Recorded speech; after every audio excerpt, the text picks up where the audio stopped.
You're listening to Skeptoid. I'm Brian Dunning from Skeptoid.com. Pop quiz: Astonishing Tales of the Sea. So you think you know your urban legends. Today, once again, we're going to test your knowledge to see how well you've been paying attention to Skeptoid. In this round, we're going to look at Tales of the Sea, that romantic genre of storytelling dealing with Davey Jones, sunken pirate ships, and ghostly apparitions dripping salt water. Put your finger on the pause button if you need time to think for each of these 10 questions of nautical trivia. Here we go. Number 1, the Mary Celeste. What storybook of nautical campfire tales would be complete without the Mary Celeste, perhaps the most popular story of the sea? It was found creeping along under sail in the Atlantic in 1872, in perfect condition, but with the crew and passengers all missing. A friend of the captain's, who was sailing another ship on the same route, and upon making the tragic discovery, brought her into port in Gibraltar. Soon, a solid theory developed for what happened, which holds to this day. Was it A, something to do with dangerous or flammable cargo, B, an insurance fraud scheme between the two captains, or C, a probable act of piracy by either mutineers or pirates? The correct answer is A, the Mary Celeste's cargo of 1,701 barrels of pure grain alcohol. All were of white oak and still full, but 9 were of red oak and empty. Red oak should never be used for liquids because it leaks through pores in the wood. All the evidence aboard the ship suggests that upon smelling the thick, flammable alcohol fumes, the captain ordered the hatches opened for ventilation. He then evacuated all hands to the ship's yawl, along with all the navigational equipment and necessities. Somehow the tow line came loose or was severed, and captain and crew joined those countless souls claimed by the sea. What mystery exists was added by authors like Sir Arthur Conan Doyle. Number 2, the Philadelphia Experiment. This famous urban legend tells of an experiment aboard a U.S. Navy ship that went awry, causing the ship to disappear and reappear, leaving some sailors materialized inside its steel and others driven mad. We now know how the story was made up from whole cloth by a loner named Carl Allen, who lived with his parents after having served briefly in the U.S. Merchant Marine during World War II. Among the wilder parts of his story is that he had been personally tutored in the physics of invisibility by which famous scientist? A, Nikola Tesla, B, Robert Oppenheimer, or C, Albert Einstein? The correct answer is C, Albert Einstein. Carl Allen claimed that even though he was an ordinary sailor in the Merchant Marine, Albert Einstein somehow learned of him, recognized his extraordinary nature, brought him into the inner circle of those few who knew the details of the supposed Philadelphia experiment, and served as his personal mentor for weeks. Number 3, into the Maelstrom. Various maelstroms are found throughout the world, many with terrifying stories attached to them of sucking ships down to their doom. The best known is the Melstrom in Norway. It was made famous to English readers by which author? A, Edgar Allan Poe, B, Herman Melville, C, H.P. Lovecraft. The correct answer is A, Edgar Allan Poe's 1841 short story, A Descent into the Maelstrom, told the ludicrously exaggerated tale of a ship being lost in the Melstrom.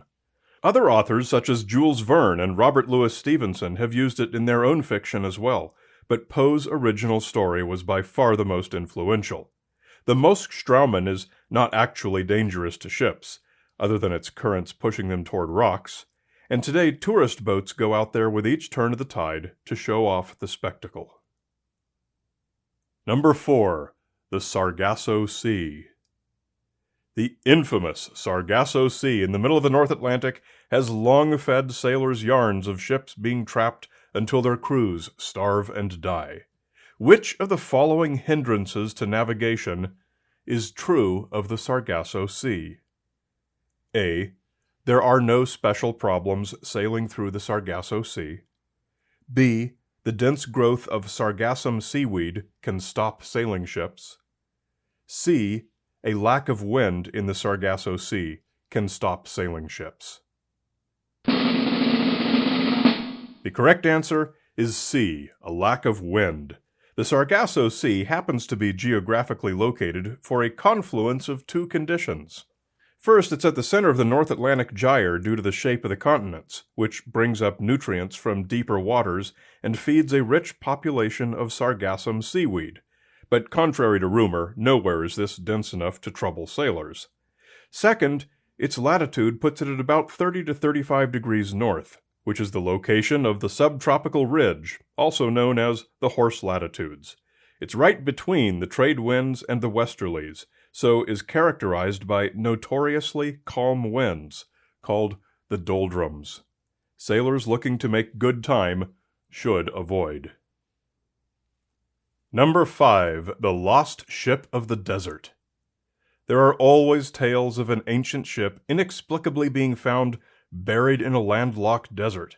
Most famously, that of a Viking longship reported protruding from a canyon wall in the American Southwest's Carrizo Badlands by a prospector in 1933. Although his story was both temporally and geologically impossible, he did write down directions to find it on a paper that survives today. Where can that letter be found today? A. The Julian Pioneer Museum in Julian, California. B. The Smithsonian Institution in Washington, D.C. C. The Bowers Museum in Santa Ana, California. The correct answer is A. The Julian Pioneer Museum, one of the history museums closest to where this happened. The letter was written to a Mrs. Myrtle Botts. She claims to have followed the directions and found the ship, but it was buried by an earthquake before she could return to show it to her husband. Bad luck. Due to the story's impossibility, it's possible that the letter was a hoax by Mrs. Botts herself. Number 6. The Ellen Austin. A ghostly tale frightened sailors aboard the full-rigged ship Ellen Austin in 1881. She encountered an abandoned yet seaworthy ship out at sea and sent a skeleton crew aboard to salvage her. They became separated but found each other again, the skeleton crew having vanished. A second crew was sent over, but this time both crew and ship were never seen again. How plausible is this story of encountering an abandoned yet perfectly seaworthy vessel in the 19th century? A. Abandoned yet seaworthy vessels would almost never be encountered. B. Abandoned yet seaworthy vessels would be encountered quite frequently. C. The Mary Celeste is the only reliable case of an abandoned yet seaworthy vessel. The correct answer is B. Abandoned yet seaworthy vessels were encountered quite frequently. A few years before the Ellen Austin story, one ship encountered two, one with only minor damage and the other in perfect condition with a full cargo aboard. A survey in 1894 found over 1,600 derelict vessels drifting in just the North Atlantic alone, hundreds of which were in perfectly serviceable condition. The most common cause was grounding on the Outer Banks, and after abandoning and disembarking of cargo, the tide would naturally refloat these ships.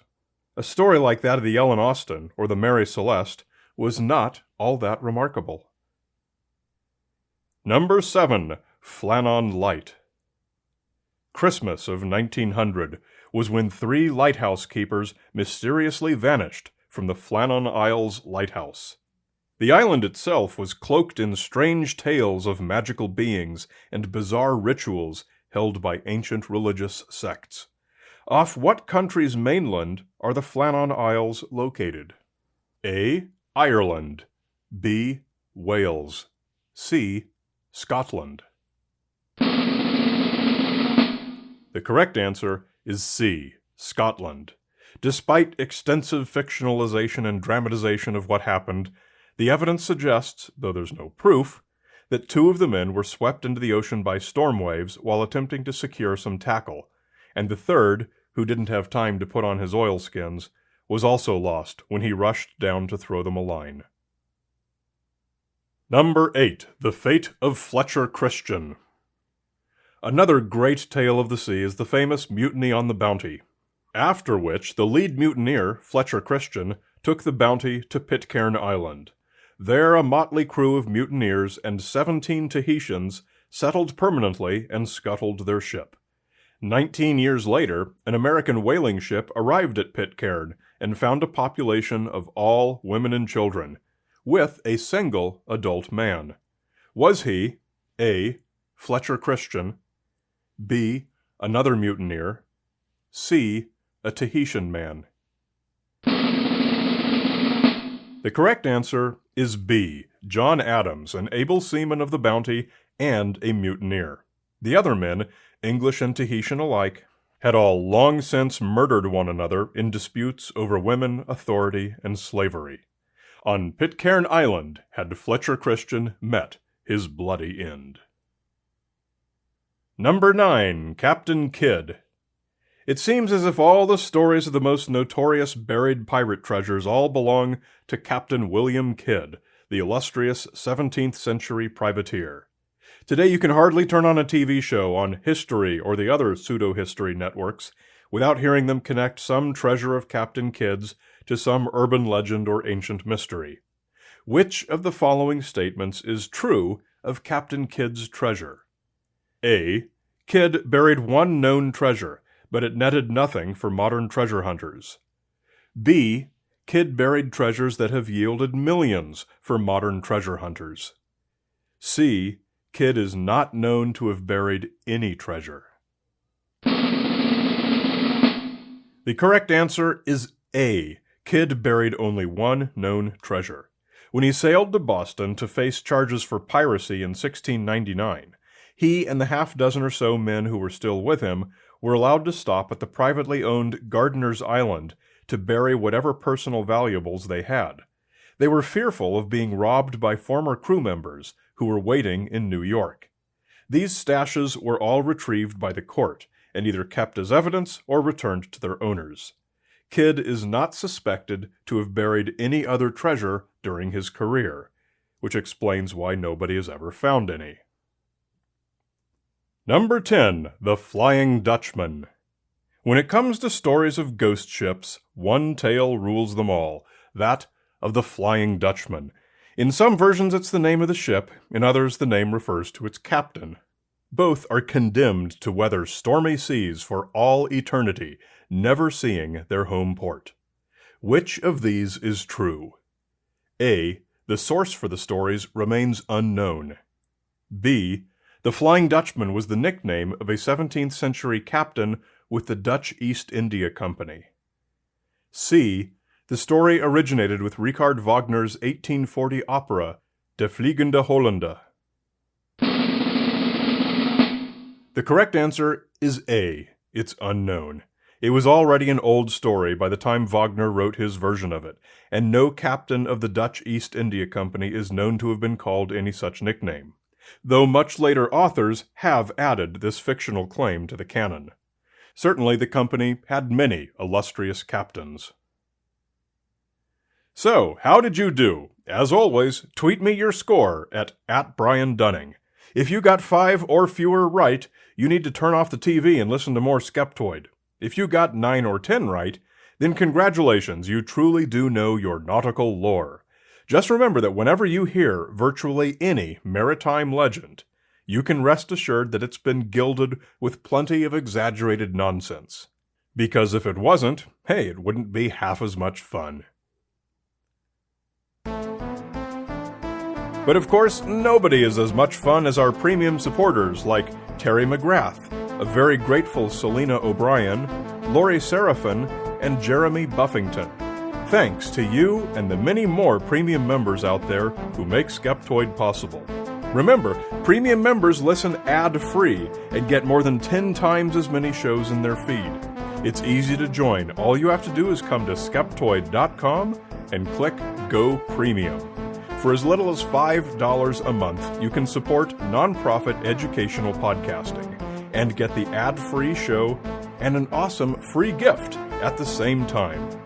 Skeptoid.com and click Go Premium. You're listening to Skeptoid, a listener-supported program. I'm Brian Dunning from Skeptoid.com.